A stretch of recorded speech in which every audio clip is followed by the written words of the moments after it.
बोलो सियावर रामचंद्र की जय, पवन सुत हनुमान की जय। बोलो भाई सब संतन की जय। आज हम लोगों के हनुमान चालीसा में 25वीं चौपाई के ऊपर चिंतन होगा। 25वीं चौपाई आज कल के कोरोना काल के लिए परम आवश्यक है। ध्यान से सुनना। चलिए पहले पाठ करते हैं।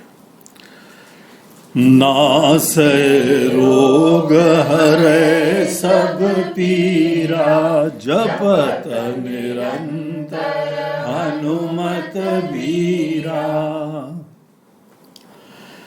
तो यहाँ पे गोस्वामी तुलसीदास जी महाराज ये कह रहे हैं कि यह हमारा परम विश्वास है, हमारा निश्चय है।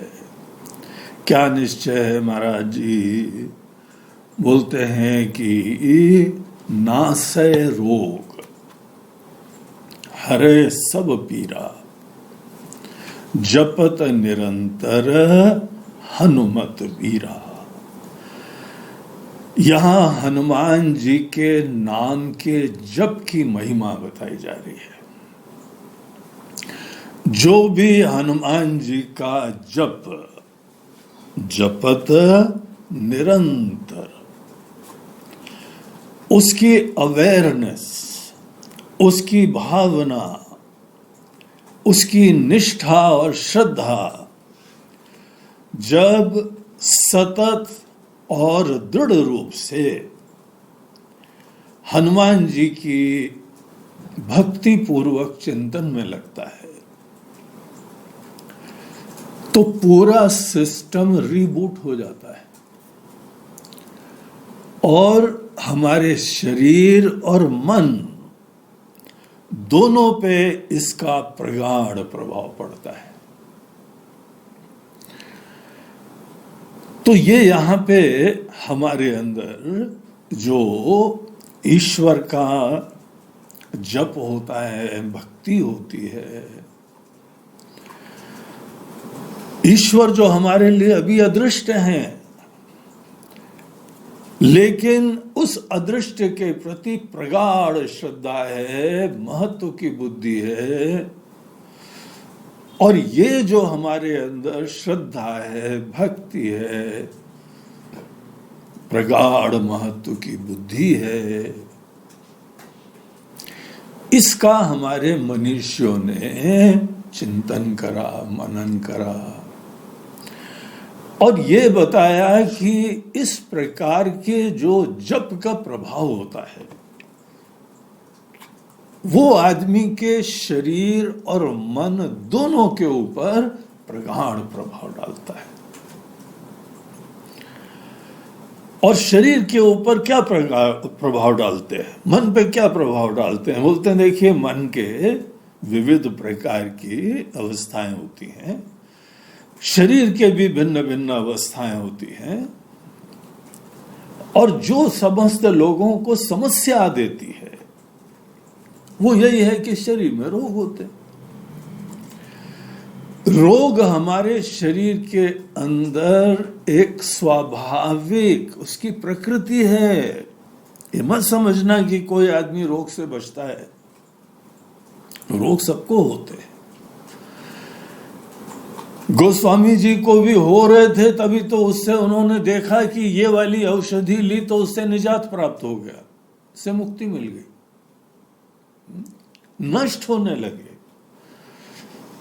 तो एक समय तुलसीदास जी महाराज को भी रोग था, ये खुद यहां बोल रहे हैं। और जब रोग होते हैं तो मन के अंदर पीड़ा भी होती है। रोग जो है वो खुद जैसे हमको पीड़ा की तरीके से बोलते हैं। हर पीड़ा हमको कुछ बोल रही है। क्या बोलती है पीड़ा? पीड़ा हमारे अंदर एक बेचैनी है, मन का एक दर्द है, अस्वस्थता है, बेचैनी है। और जब जब हमको कोई पीड़ा होती है तो आप समझ लीजिए कि पीड़ा आपसे कुछ कह रही है। यद्यपि पीड़ा होती है तो शरीर ढीला होता है, हमारी बुद्धि भी ढीली हो जाती है, और ढीली ढाली बुद्धि से हम ढीला ढाला ही उपचार करते हैं, गलत सलत निश्चय करते हैं। लेकिन अगर आप थोड़ा सा संतुलित होके ऑब्जेक्टिवली इस चीज को देखें, जब जब पीड़ा होती है तो शरीर के अंदर कुछ असंतुलन हुआ है, उसको ठीक करने का आह्वान होता है। पीड़ा हमको बोल रही है प्लीज हमारे तरफ ध्यान दो, हमको थोड़ा सा कोई डिस्टर्बेंस है। और इसीलिए हमको अपने शरीर की भाषा समझने आनी चाहिए। शरीर भी हमसे बोलता है। जब शरीर स्वस्थ होता है तो भी बोलता है, आओ झूमे गए, चलो घूमने चले। इसका मतलब ये कौन बोल रहा है? जब जब ऐसी बात कोई भी सुने, आपके घर वाले, आपके मित्र जब भी बोले, हाँ भाई क्या कर रहे हो, चले घूमने फिरने, ड्राइव पे, इसका मतलब एक चीज तो स्पष्ट है, बंदा स्वस्थ है। जब वो स्वस्थ है तो वो भी कुछ बोल रहा है। और जिस समय शरीर इस समय निरुत्साहित है, पीड़ा से ग्रसित है, रात को जब हमको सोने का टाइम आता है तो शरीर ही तो बोलता है अब काम नहीं हो पाएगा, अब चलो कल करेंगे। शरीर का आलस हमसे कुछ बोल रहा है। तो शरीर की भाषा सुननी चाहिए। अगर कोई व्यक्ति शरीर के प्रति संवेदनशील रहता है, उसकी भाषा सुनना चाहिए। आपको अनेकों प्रकार की समस्याओं से निजात प्राप्त हो जाएगी। तो ये हमारा शरीर जब जब कोई पीड़ा होती है तो उस समय दर्द होता है, निरुत्साहिता होती है, अस्वस्थता लगती है। और जनरली पीड़ा के पीछे या तो शारीरिक या मानसिक, कई बार शारीरिक समस्या नहीं होती है, मन किसी का उलझा होता है, मन बेचैन होता है। जब मन बेचैन होता है तो भी पीड़ा होती है। बल्कि समस्त पीड़ाएं मन की बेचैनी से तो गुजरती है। शरीर की भी पीड़ा होगी ना, तो भी मन से ही हमारे पास तक पीड़ा पहुंचती है। और जब जब शरीर की समस्याएं हैं तो उसको हम लोग बोलते हैं रोग है। रोग हमारे शरीर की नेचुरल स्टेट नहीं है। कोई कमी हो सकती है, कोई इन्फेक्शन हो सकता है। ये सब ईश्वर की सृष्टि है। ईश्वर ने ही अगर हमको शरीर बना के दिया है तो ईश्वर ने ही अनेकों प्रकार के रोग भी बना के दिए। हमको बस इस दुनिया में जीना आना है। आप जंगल में जाएंगे तो वहां पर हिंसक प्राणी भी है और अहिंसक प्राणी भी है। दोनों प्रकार के लोग हैं। हमको ऐसी दुनिया में जीना आना चाहिए। जब रोग हो जाए तो ऐसा नहीं है कि भगवान हमको विशेष रूप से टारगेट कर रहे हैं, भगवान हमने कौन सा पाप करा था कि हमको ये हो गया। जब गोस्वामी जी बोलते हैं यार हमको भी हुआ था और हमने ये वाला ट्रीटमेंट लिया था, तो इसीलिए कोई नहीं बचता है। हर व्यक्ति को रोग की संभावना होती है। और हमको जिस समय अनेकानेक शुद्ध आहार, शुद्ध विहार, शुद्ध विचार, ये सब क्यों करने होते हैं? क्योंकि ये हमारे यहाँ शरीर की, मन की स्वस्थता को सुंदर बनाता है, सुनिश्चित करता है। इसीलिए ये हमारा पुरुषार्थ होता है कि हम अपने शरीर को अच्छा स्वस्थ रखें। शरीर को जो है भोजन चाहिए तो हम लोग अच्छा भोजन देते हैं। शरीर को जो है रेस्ट चाहिए तो हम रेस्ट भी देते हैं। शरीर को जो है एक्सरसाइज चाहिए तो हम लोग अनेकों प्रकार के व्यायाम, योगासन, एक्सरसाइज, खेल कूद, दौड़ भाग, वॉकिंग, ये सब चीजें हम लोग करते हैं क्योंकि शरीर इससे स्वस्थ रहता है। इसमें जो है वॉक वगैरह ये सब चीजें सतत डेली, अनेकों डॉक्टर्स लोग बोलते हैं डायबिटीज है वॉक करो, मोटापा है ज्यादा करो। तो हर चीज में एक्सरसाइज का कितना महत्व है। हार्ट को जो है पंपिंग अच्छी तरह करो, लंग्स को तो और एक्टिव करो। हमारे शरीर को एक्सरसाइज की जरूरत है। शुरुआत में कोई एक्सरसाइज की बहुत ज्यादा जरूरत नहीं होती थी। अब ये आजकल के समय हो गए है क्योंकि हम लोगों ने कंफर्ट लेवल इतना ज्यादा बढ़ा लिया। हमको याद है कि हम लोग के ही अपने पुराने घर में जिस समय दादाजी थे, हम लोग बाबा जी कहते थे, उस समय भी टॉयलेट जो है ना घर के बाहर होता था, और कुछ नहीं तो कम से कम वहां तक की वॉक होती थी। और वहां पर भी जो है टॉयलेट वगैरह होता था, तो ये थोड़ी है कि फ्लशिंग सिस्टम होता था। धीमे धीमे मनुष्य ने डेवलप करा है, इसीलिए वहां उसको दूर रखना पड़ता था। तो इतनी तो वॉक हो जाती थी, और ट्रांसपोर्टेशन नहीं होता था। कहीं पर भी जाना है तो चलो भैया घूम के आते हैं। धीमे धीमे कोई तांगा आया, रिक्शा आया, उसके उपरांत तो क्या क्या आया। अब हम लोगों को जो है वॉक की जरूरत पड़ रही है। पहले जंगल में रहते थे, जाना है बोलते हैं अभी जंगल होके आता हूं, कहाँ है हमारा लोटा। तो कम से कम इसी चक्कर में वॉक होती थी ना। अभी जो है आजकल के समय हम लोगों के अटैच्ड टॉयलेट के जमाने में वो वॉक खत्म, वॉक खत्म, एक्सरसाइज खत्म, प्राणायाम खत्म। तो ये शरीर को अनेकों प्रकार की व्यवस्थाएं, एक्सरसाइज, भोजन, और आजकल के समय में एक्सरसाइज कम हो गई है और संपन्नता अच्छी हो गई है। इसका परिणाम यह है खाना बहुत अच्छा हो गया। एक जगह हम किसी के घर में गए तो माता जी बोलती है, गुरु जी थोड़ा सा घी खा लो। बोला माता जी हमने बहुत खाया, दिख रहा ना ये देखो पेट में हमारे।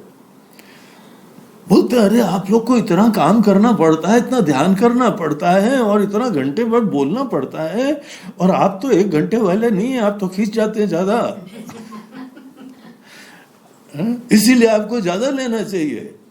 बड़ी प्यार से, इतनी करुणा से, हमारा शरीर संभाला नहीं जा रहा है हमसे, वो बोल रही इतना बोलना पड़ता है कि आपको जो है कम से कम 2 चम्मच घी लेने चाहिए, और रात को जो है ना वो आप दूध पी के सोना। सवेरे सवेरे हमने बादाम जो है ना वो शहद में डाल दिए हैं, थोड़ा खा लेना। कितने कमजोर हो गए आप। ये अनेकों जो है माताओं की करुणा होती है, उनकी भावना होती है, उनकी दृष्टि वही जाने। खा खा के मरे जा रहे। अनेकों डॉक्टरों के पास जाओ, बोलो आपको एक ही रोग है। और आपका एक ही उपचार है, खाना थोड़े दिन बंद करो, हवा खाओ, पानी पियो, खाना सूंघो, यही सब आपको करना है और आपको सब ठीक हो जाएगा। और हमने ये करा, कुछ समय जो है हमने खाना बहुत कम कर दिया, हमारी शुगर लेवल ठीक हो गई। बोला क्या ये डॉक्टर लोग ने ये वाला उपचार तो बताया ही नहीं कभी, ये दवाई ले लो, ये इंजेक्शन ले लो, और ये ले लो, वो ले लो, और बड़े विरले हैं जो बोलते हैं खाना बंद कर दो या कम कर दो। शरीर की हम लोग को एक्सरसाइज अच्छी तरीके से, हर मसल टोन अप होना चाहिए। मसल अपने आप बेचारे कैसे होंगे, इनको बनाया भगवान ने। अब हमारी आजकल की आधुनिक लाइफस्टाइल ऐसी हो गई है कि मसल्स को यूज करने की जरूरत नहीं पड़ रही है, और इसके वजह से रोग हो रहे हैं। रोग हमारे शरीर की अस्वस्थता है, और जब भी रोग होंगे उसके बाद पीड़ा होगी। अनेकों मनोरोग होते हैं, जिसको भी हमें अच्छे विचारों से दूर करना चाहिए। हम लोगों के शास्त्र हमारे मन, हमारे प्राण, हमारे शरीर, अन्नमय कोश, प्राणमय कोश, मनोमय कोश, विज्ञानमय कोश, हर धरातल के ऊपर स्वस्थता की उत्पत्ति का पूरा मार्गदर्शन देते हैं, जो कि हमको करना चाहिए। और जब जब कोई रोग होते हैं, ये समझ लीजिए जैसे हर ताले की चाबी होती है, वैसे हर रोग का इलाज होता है। एक गांठ बांध के रख लो, कभी निराश मत होना। आशा की किरण सदैव मन में होनी चाहिए, और हमको ढूंढना है मात्र। आज कई चीजें ऐसी हमको नहीं पता है आज, लेकिन ये श्रद्धा ही तो हमको ढूंढने के लिए प्रेरणा देती है। आज कोरोना का संक्रमण पूरे विश्व में हो गया है, भयंकर एक चीज है, बहुत ही इन्फेक्शियस है और बड़ी घातक है। इतना जल्दी किसी को लग जाती है, इसी को बोलते हैं इन्फेक्शियस होना। किसी को स्पर्श भी करो कहीं पे, जो है आसपास, वो हमारे सामने उसने कस के छींक दिया, बस खत्म। इतनी हाईली इन्फेक्शियस चीज है ये। ईश्वर की सृष्टि है, भिन्न भिन्न प्रकार की चीजें भगवान ने बनाई है, इसका नेचर ऐसा ही है, हाईली इन्फेक्शियस। और एक बार इन्फेक्शन हो जाता है तो हमारे रेस्पिरेटरी सिस्टम के ऊपर ही अटैक करती है, और रेस्पिरेटरी सिस्टम पे अटैक करने के उपरांत धीमे धीमे हमारे लंग्स को जो है वो शिथिल करती जाती, खोखला करती जाती, रोगी बना देती है। और आदमी जिस समय बहुत ही ज्यादा जो कोरोना वाले मरीज हैं, उनकी दुर्दशा देखो, वीडियोस आए हुए हैं, बेचारे खड़े खड़े गिर जाते, घुटन होती है अंदर, जैसे चोक हो गए। सर्दी जुकाम होगा, बुखार होगा, ये सब संकेत हैं। ये शरीर बोल रहा है कि कुछ गड़बड़ है, जरा ठीक करो, गलत दिशा में गाड़ी जा रही है, और उसका हम लोगों को उपचार करना चाहिए। ईश्वर के बनाए हुए व्यवस्थाएं हैं, रोग है, जो कि हमारे लिए कोई विशेष टारगेटेड नहीं है। एक सच्चाई है दुनिया की, जैसे फूल भी हैं, कांटे भी हैं, सांप बिच्छू भी हैं, कहीं पे जड़ी बूटियां भी हैं। उस तरीके से दुनिया में ये एक यथार्थ है, एक फैक्ट है। टीबी होती है, कॉलरा होता है, कितने सारे जो हैं और वायरस होते हैं, है फैक्ट। और इसका उचित प्रामाणिक उपचार भी होता है। यद्यपि उपचार के सिस्टम सबके अलग अलग होते हैं, बहुत सारे सिस्टम्स होते हैं, therapies, pathies, allopathy, homeopathy, naturopathy, Ayurveda, यूनानी थेरेपी, ये सब अनेकानेक विचारधाराएं हैं। हमारे ही रोग को दूर करने के लिए सब विचारधाराएं। कई बार एक चीज बड़ी प्रभावी दिखती है लेकिन लॉन्ग टर्म में बड़ी घातक दिखती है। ये सब संभावनाओं के ऊपर विचार करिए। लेकिन एक चीज यहां पे गोस्वामी जी जो बता रहे हैं, बोलते हैं देखो कोई भी रोगी हो और आप कोई भी थेरेपी का आश्रय लें, रोगी के अंदर एक मनस्थिति उसके उपचार के लिए परम आवश्यक होती है। अगर किसी के मन के अंदर विश्वास नहीं है, हम स्वस्थ हो जाएंगे, ये परम विश्वास, कॉन्फिडेंस, केवल हमारे विश्वास से काम नहीं होगा, हमको वहां पे उचित प्रामाणिक उपचार भी करना पड़ेगा।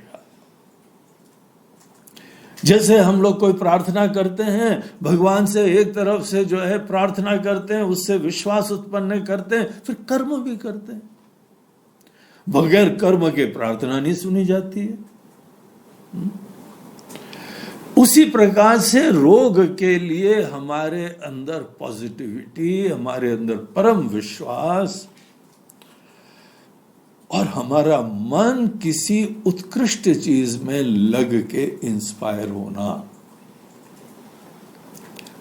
ये जो कंपोनेंट होता है, ये आपके रोग के उपचार में चार चांद लगा देता है। इसको ट्रायल करके देखो। देखो जिस समय हमारे अंदर रोग होता है, शरीर ने हमको पीड़ा के द्वारा बता दिया कि यहाँ पे पेट में दर्द हो रहा है, सर में दर्द हो रहा है, दांत में दर्द हो रहा है, घुटने में हो रहा है, कहीं ना कहीं जहां दर्द है उसका एहसास उत्पन्न करा दिया जाता है। हम लोग उसी प्रकार के जो हैं प्रामाणिक लोगों के पास जाते हैं, मार्गदर्शन लेते हैं और ध्यान सतत इस पर बना रहता है और टेंशन होता रहता है, घबराहट भी होती रहती है।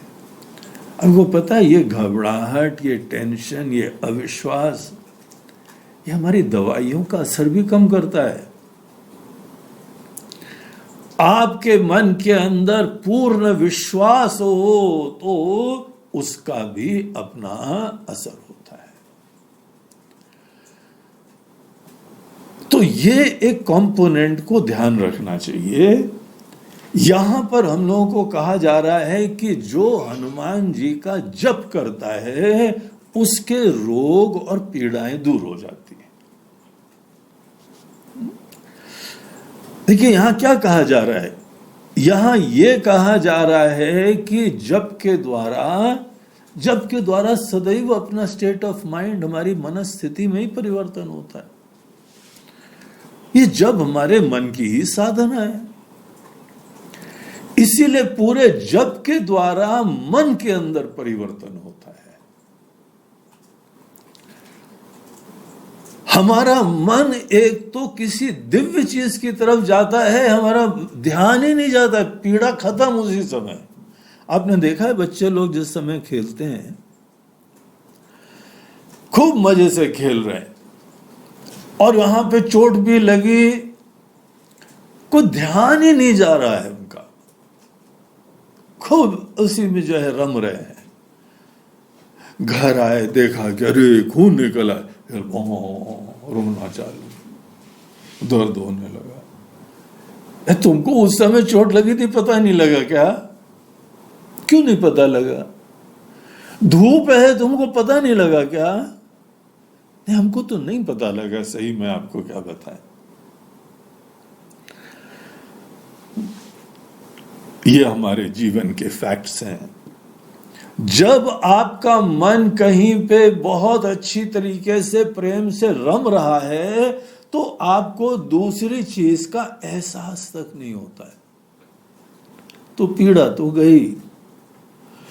अगर आपका मन जो है हनुमान जी के चरणों में लगा हुआ है और आप जप कर रहे हैं, ये ध्यान रहे, ये हमने इस चौपाई की ऊपर चर्चा में इसी से प्रारंभ करा कि ये जप की महिमा की चौपाई है, इसीलिए जप करना है। जप की बात हम पहले कर चुके हैं मुद्रिका वाली चौपाई में। प्रभु मुद्रिका मेली मुखमाई, वहां पर नाम जप है, जिह्वा के ऊपर भगवान का नाम रखा है। जब केवल एक ड्राई जो है मैकेनिकल उच्चारण को नहीं बोलते हैं, रिपीटिशन को नहीं बोलते हैं। जब एक बहुत ही डायनेमिक, एक्टिव, जीवंत सा एक कार्य है जहां पे हम किसी की महिमा को देख के उनकी महिमा का स्मरण करते आत्मविसर्जन कर रहे हैं। यज्ञ भाव हो रहा है उसमें। जिस जप में अगर यज्ञ भाव नहीं होता है, वो जप का कोई लाभ नहीं होता है, वो जप साधना ही नहीं होती है। उस व्यक्ति को जो है कायदे का मार्गदर्शन ही नहीं मिला हुआ है। हजारों की भीड़ में केवल एक मंत्र दे दिया जाता है और ये सोचते हैं कि बस मंत्र से काम चल जाएगा। अरे उनको जप की विधि, जप को यज्ञ बनाना सिखाना, ये गुरु का कर्तव्य होता है। केवल मंत्र के बारे में अंधविश्वास से युक्त होके बस आदमी सोचता रहता है कि बस गुरु जी कुछ कर देंगे, भगवान कुछ कर देंगे। उसने तुम जप को यज्ञ बना पाए कि नहीं बना पाए, ये बताओ। नहीं बना पाए तो सॉरी, आपको जो है गलत विधि पता लगी। दवाई तो मिली, दवाई लेने का तरीका ही नहीं पता लगा। जप को सदैव ऐसे करो जैसे एक यज्ञ हो रहा है, हवन हो रहा है। आपके सामने कोई महान देवता खड़े हैं और आप वहां पे समर्पण कर रहे हैं, सेवा कर रहे हैं, आहुति दे रहे हैं। सेवा का आनंद होता है जप में, महिमा के स्मरण का आनंद होता है, दर्शन का आनंद होता है। इसीलिए जप मूल रूप से एक हमारे मन को परिवर्तित कर देने की साधना होती है। आप प्रेमी आदमी, किसी को बड़ा प्रेमी आपका मिल गया, तो जब मन के अंदर इतनी खुशी है अपने प्रेमी के मिलने की, उस समय दर्द कम हो जाता है कि नहीं हो जाता? बस आप ये बोलते हो हाँ आते रहा को, देखो तुम आते हो तो दर्द कम हो जाता है। क्या हुआ उस समय? आपका मन उसमें प्रफुल्लित होके बड़ी खुशी से लग गया। जब में आपका मन हनुमान जी सामने हैं और उनके प्रति आराधना भक्ति से आप रम रहे हैं, ऐसे रमो कि सेल्फ कॉन्शियसनेस ही तुम्हारी खत्म हो जाए। आत्म विसर्जन सेल्फ कॉन्शियसनेस की समाप्ति को बोलते हैं। इस सेल्फ कॉन्शियसनेस बहुत बड़ा बर्डन हो गया है। जितने तनाव है ना सेल्फ कॉन्शियसनेस से आते हैं। और जब हमारी सेल्फ कॉन्शियसनेस के विसर्जन का तरीका होती है, अनलोड करो, सब चीजों से मुक्त हो। और जितने हद तक आप अपने आप को कहीं पे अच्छी तरीके से लगा सकते हैं, आपके अंदर कोई चिंता, तनाव नहीं आएगा। आपको पता है तनाव जो स्ट्रेस होता है, स्ट्रेस वाले लोग सब बोलते हैं किसी तरीके से स्ट्रेस को ब्रेक करो। स्ट्रेस तभी बिल्टअप होता है जिस समय तुम ब्रेक नहीं करते हो उसको। कंटिन्यूटी स्ट्रेस के प्रॉब्लम्स लाती है। स्ट्रेस की कंटिन्यूटी नहीं हो तो कोई साइकोसोमैटिक प्रॉब्लम्स नहीं आते। तनाव के रोग केवल तभी आते हैं जब स्ट्रेस की कंटिन्यूटी हो। थोड़ा स्ट्रेस तो हेल्थ के लिए अच्छा होता है। अनेकों ट्रेनिंग में लोगों को थोड़ी देर स्ट्रेस देते हैं, उस समय जो है एकदम आदमी के अंदर तनाव आता है, फिर रिलीज कर देते हैं। फिर थोड़ी देर स्ट्रेस लाए, फिर थोड़ी रिलीज कर दो। रिलीज हो जाए तो स्ट्रेस रिलेटेड इश्यूज नहीं होते हैं, बल्कि आदमी के अंदर बल उत्पन्न होता है, बलवान बनता है। आपने प्रार्थना करी थी ना हनुमान जी से, बल बुद्धि विद्या देहु मोहि। बल उत्पन्न करने का तरीका है short doses of stress, voluntarily पंगे लो, थोड़े बहुत पंगे खुद लो, और उसके उपरांत तुम जानते हो तुम ही ने लिया है इसीलिए तुम छोड़ देते हो। जब भी जिस व्यक्ति के अंदर प्रॉब्लम है, घर से निकला वहां से प्रॉब्लम है, ऑफिस में गया वहां पे प्रॉब्लम है, बैंक गया वहां तो ज्यादा ही प्रॉब्लम है, और उसके बाद गाड़ी चला रहा था वहां पर भी भिड़ गया, वहां भी प्रॉब्लम है, और उसके बाद इंश्योरेंस भी नहीं था तो और प्रॉब्लम है, और इंश्योरेंस था भी तो उसने जो है रिलीज ही नहीं करा तो और प्रॉब्लम है, और फिर घर में आया तो उसके उपरांत शरीर का प्रॉब्लम है।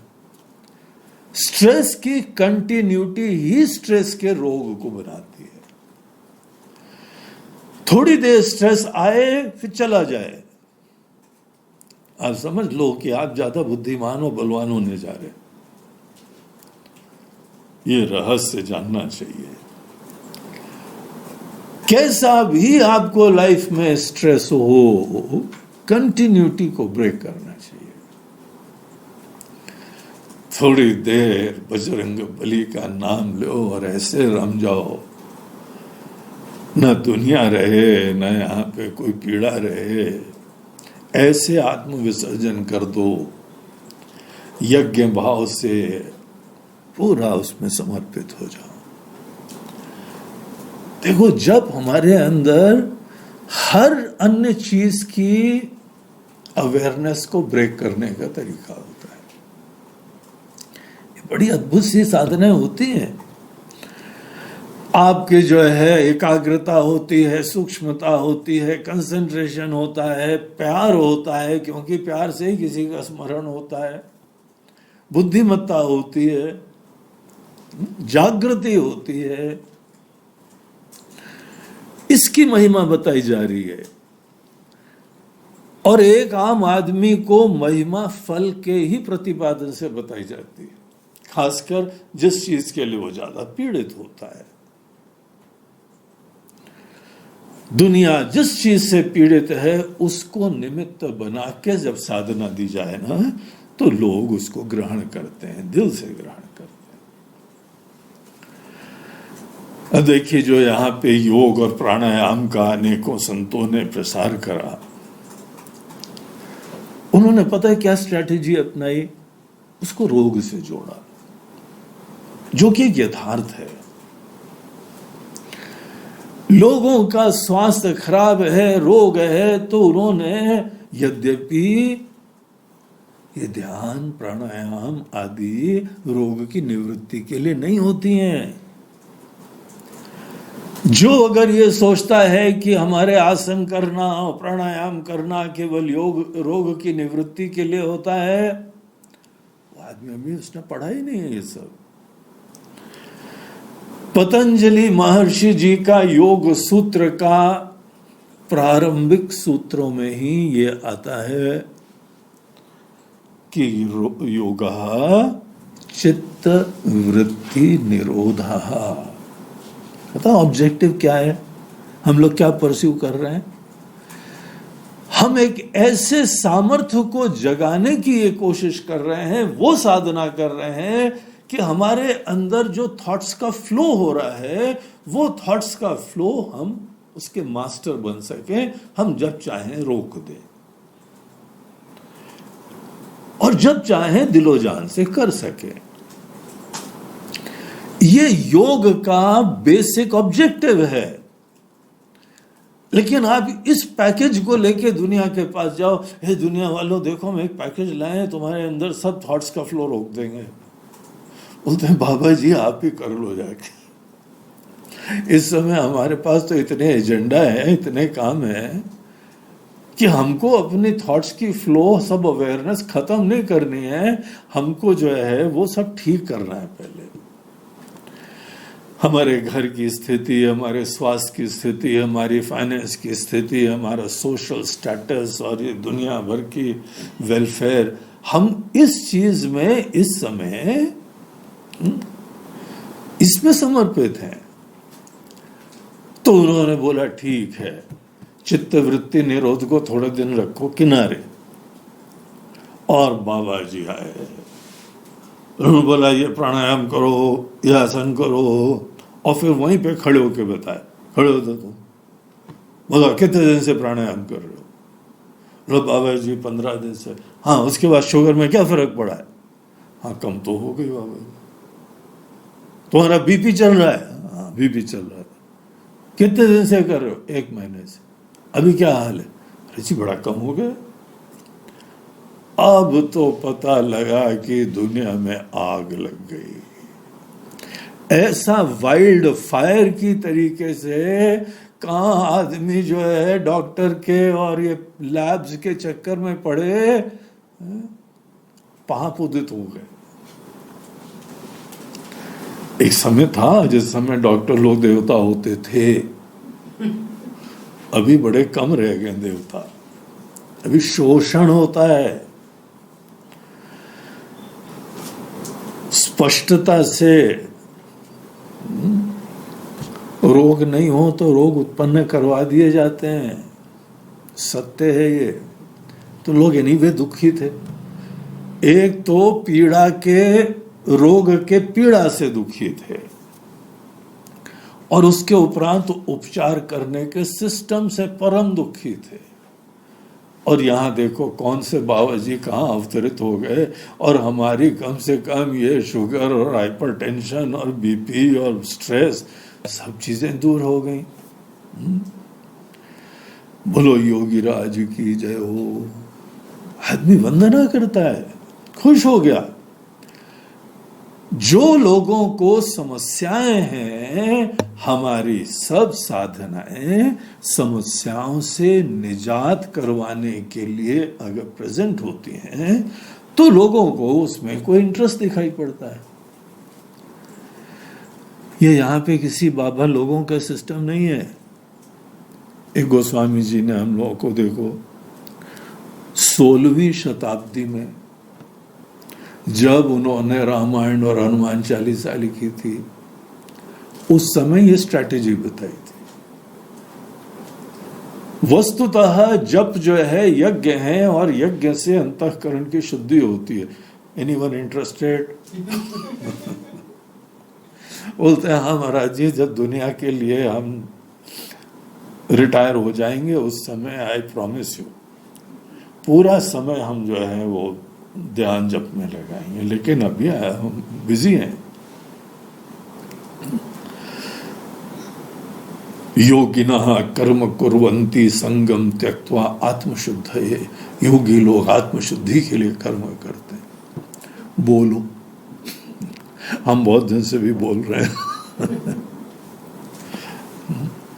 इसके लिए टेकर्स नहीं होते हैं, क्योंकि लोगों को दर्द है, पीड़ा है। हमको उस एंगल से जप का एक प्रेजेंटेशन करने की जरूरत है। यही गोस्वामी जी आज से 500 साल पूर्व वो कर रहे हैं। बोलते हैं भैया हम बता रहे हैं तुमको, और हमको कोई झूठ बोलने की जरूरत नहीं, तो हमारे शिष्य बनो, ये हमारा ऑब्जेक्टिव नहीं है।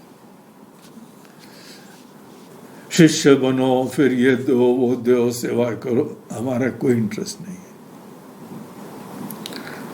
तुम अच्छे इंसान बनो, स्वस्थ हो, खुश हो, इसीलिए तुम जहां पर भी हो, जैसे भी हो। सर्वे भवन्तु सुखिनः, सब लोग सुखी हों। इसके लिए हम तुमको जप की साधना देना चाहते हैं। इसको जीवन में तुम अभ्यास करो, तुम देखो, और जब भी कोई रोग होता है तो वहां पे जो भी कोई प्रामाणिक लोग हैं उन्होंने शोध करा है, रिसर्च करा है, अपने आप को डेडिकेट करा है उस चीज की स्टडी के लिए। अपना विवेक का प्रयोग करो और जो भी उचित उपचार है मिनिमम पॉसिबल चीज का आश्रय भी लो और साथ साथ उसको जप के साथ जोड़ो। अगर ऐसा कोई कहे कि सब दवाई छोड़ो, ऐसे लोग अभी आए थे, कोई कोरोना वरना हमको नहीं होगा, हम तो जो है वह भगवान के भक्त हैं, हमारे अल्लाह मियाँ सब देखभाल कर लेंगे, हमको कोरोना होएगा ही नहीं। अनेकों लोगों ने टीवी बताया कि अभी ये जो है रमजान के टाइम पे अनेकों मुल्ला लोगों ने घोषणाएं करी, लॉकडाउन खोल के सबको जो है उनके नमाज पढ़ने के लिए प्रेरणा दी। बोला यही तरीका है। हम लोग भी भक्ति की महिमा जानते हैं। वो लोग जब पैदा नहीं हुए थे तब से इस देश में ये चल रहा है। हजारों वर्ष पूर्व से यहाँ पे वेद हैं। पूरी दुनिया जिस समय जो है अनसिविलाइज्ड स्थिति में थी, तब यहाँ वेदों का ज्ञान और संस्कृति थी। हम लोग भी ज्ञान भक्ति की चर्चा कर रहे हैं, लेकिन साथ साथ हम लोग प्रार्थना को अपने आप उपचार का विकल्प नहीं देते। सदैव कर्म और प्रार्थना का समुच्चय होना चाहिए। बाहरी उपचार जो ईश्वर ने बनाए हैं, लक्ष्मण जी को जिस समय प्राण घातनी शक्ति लगी तो वहां पे जो है वैद्यराज ने बोला संजीवनी बूटी चाहिए। संजीवनी बूटी रातों रात लाई गई और तब जाके सबकी प्रार्थना भी जाके सफल हुई। ये हम लोगों की व्यवस्था, हमारी संस्कृति है। इसीलिए आज जो भी अनेकों कोरोना काल में भिन्न भिन्न प्रकार के उपचार बताए जाते हैं, हम लोग फॉलो कर रहे हैं। सब आश्रम के लोगों के पास मास्क दिए हुए हैं। केवल मास्क ही नहीं है, फेस शील्ड भी आई है। प्लास्टिक की फेस शील्ड, ग्लव्स, सैनिटाइजर्स, बाहर जो आवश्यक है वो कर रहे हैं। लेकिन उसके उपरांत हनुमान चालीसा का भजन चल रहा है, हनुमान चालीसा का सत्संग चल रहा है। हमारे अनेकों प्रकार के भजन पूजन आरती चल रही है।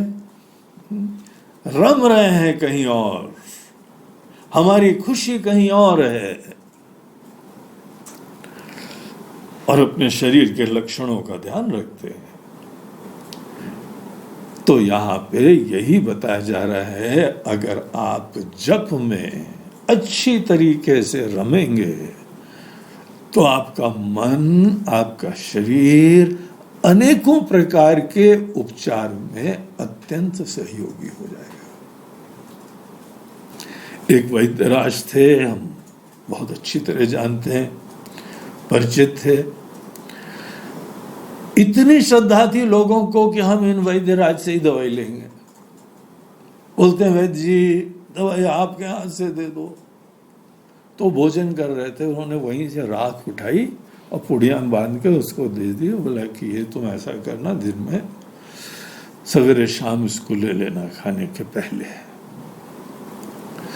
2 दिन बाद आया, वहां धन्यवाद हाथ में फल की टोकरी वोकरी लेके, वैद्य जी आपके हाथ से दवाई जो है ना अमृत होती है। देखिए विश्वास का एक महत्व होता है। आप विश्वास विहीन होके केवल औषधि के चमत्कार का रास्ता देखो, मन के अंदर घुटन हो, पीड़ा हो, दर्द हो, संताप हो, आपका जो है रोग बढ़ता चला जाएगा। और आपके मन के अंदर पूर्ण विश्वास हो, शरणागति हो और कोई तनाव नहीं आने दो, उसके उपरांत बाहर के थोड़े से भी उपचार आपके लिए अमृत बन जाएंगे। अगर रोग है तो कोई ना कोई बूटी तो लगेगी, कोई हनुमान जी की जरूरत होगी। दूर है तो हनुमान जी से प्रार्थना करना। हाँ, आप भगवान हनुमान जी के भक्त हैं तो हनुमान जी जुगाड़ भी कर देंगे आपके लिए। हनुमान जी संजीवनी बूटी चाहिए, अब कोई ऐसा परम भक्त हो हनुमान जी का, हनुमान जी अवश्य जुगाड़ करेंगे। ये हमारा अनुभव है। तो आपको उपचार मिलेगा, उपलब्ध हो जाएगा, उसको लेना भी, और आपका मन भी विश्वास से युक्त होगा। इसीलिए जो कहा जा रहा है यहाँ पे, उसको ठीक से समझो और उसकी प्रामाणिकता को देखो। इसमें कोई शंका नहीं है। इस चौपाई के अंदर 25वीं चौपाई हनुमान चालीसा की, नासै रोग हरै सब पीड़ा, जपत निरंतर हनुमत वीरा।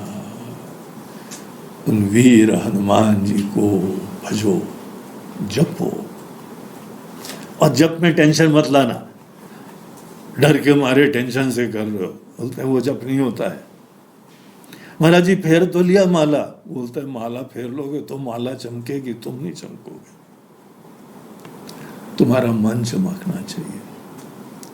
टेंशन से जो प्रेरित होके करता है उसका टेंशन बढ़ता है, भक्ति से प्रेरित होके करता है भक्ति बढ़ती है, शरणागति से प्रेरित होके करते हो तो शरणागति बढ़ती है। Choice is yours. जप की विधि सीखो। अगर कोई जप ऐसे करता है, आपकी दुनिया बदल जाएगी। इसीलिए अपने दिन का नियम रखो और ये जो है प्रार्थना, जप, उपासना खूब सीरियसली इसको करो। निपटाओ नहीं।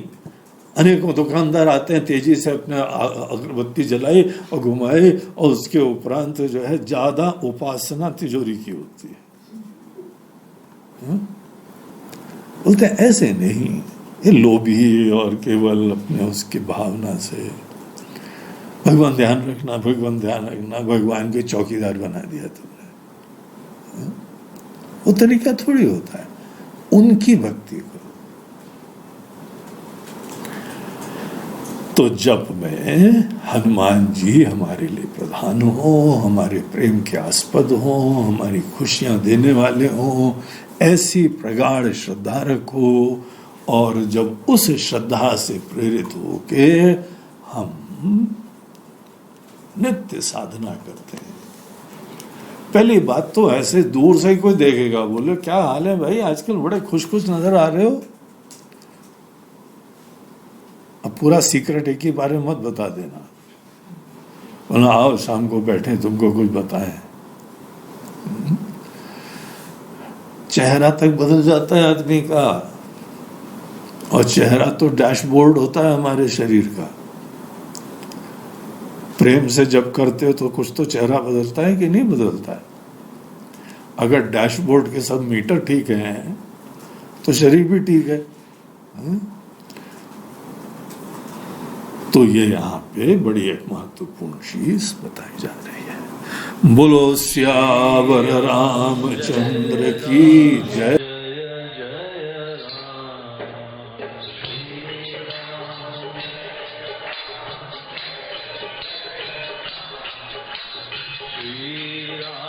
Jai